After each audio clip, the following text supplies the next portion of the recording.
vatsy pitahiana ho anao indray anio.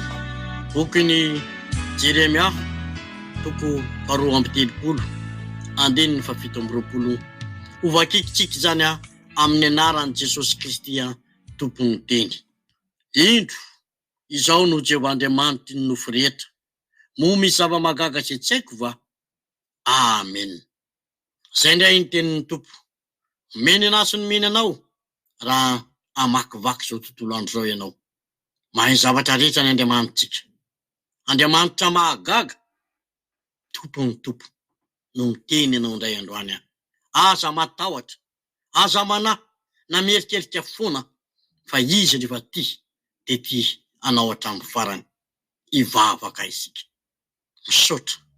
Misaotra noho ny amin'ny teny mamy ty mpitiavana zay nomenao anay indray am'izao maraina vaovao zao, ary tantananao sy arovanao anay amin'ny asa, amin'ny lalana, amin'ny toerana zay hitondranao anay indray androany. Io ny teninao Jehovandriamanitra ray. Teny mamy tsy mba salamy teninay olombelona na ivadibadika, araka ny teninay aoka ny teninareo eny, eny na tsy. Fa teninao kosa zany Jesosy de inonay fa aneo zavatra magaga ndray ianao amin'ny fitantanana ny androm-piainanay androany. De tahio reto mpanomponao reto, arovy am'izay rehetra tao, ambino sy tahio, misaotra ry Andriamanitra ranay.